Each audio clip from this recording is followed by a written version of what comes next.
Welcome back to the next Flutter video on this channel. This time we are having a deeper look at the switch keyword and why I think that you should avoid the default fallback case. If you are an already somewhat experienced Flutter developer, feel free to skip forward to the chapter labeled The Issue, because we will now start with some introductory slides about switches. But first, let's clarify when you should use a switch in the first place. Imagine you have an enum like this. An enum is basically a collection of related constant values under a common name. Sometimes referred to as enums on steroids, we also have sealed classes. They basically limit that you can only extend them in the same library. Most of the time that means the same file. Knowing that, the analyzer can derive some nice constraints and assist you in many ways. More on that later. Now let's focus on the switch keyword. There are two ways to use it. Option 1, the switch statement. Use this if you want to do something for the cases. Option 2 is the switch expression.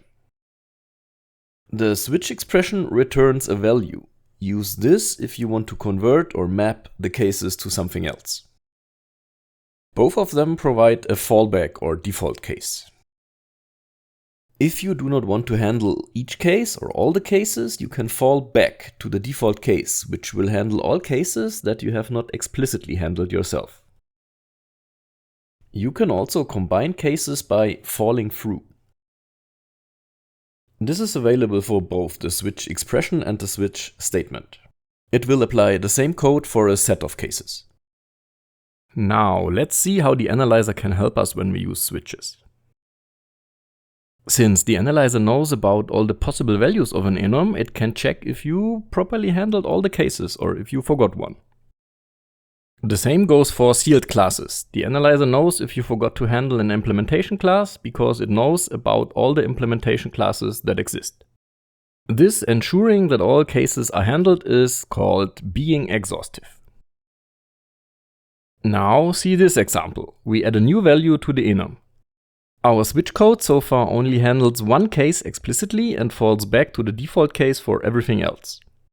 Now, since we have added a new enum value, it will be automatically handled by the default case. Not the analyzer nor the compiler will throw any warnings or errors at us, because syntactically the code is perfectly fine.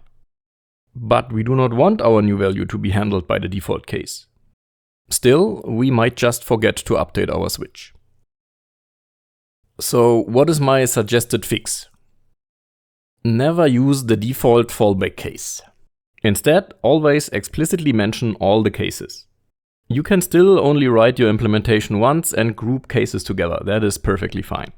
Now, after we have added our new value to the enum, the analyzer will immediately warn us that we are missing to handle one of the enum values in our switch. We can never ever again forget to properly implement new additions to our enums. Your IDE even helps you so that you do not have to type all the cases manually. So on the pro side of this, we are forced to think about every case. Is it the same as other cases? Group them. Does it require individual code? Add it. You are also forced to think about cases that are added in the future. You can never ever forget to properly handle newly added enum values. On the con side, of course, this is more explicit. Of course, it is also a bit more to type, but the IDE assists you with it. To sum it up, the benefit of having to think about each case and being future-proof outweighs for me the cons of being more explicit. The good IDE and analyzer integration makes this decision even easier, so I'll go for the exhaustive version anytime. Thank you for watching. Let me know in the comments what you think about exhaustive switches and their pros and cons. If you like to see more content like this, don't forget to subscribe. See you in the next video. Bye bye.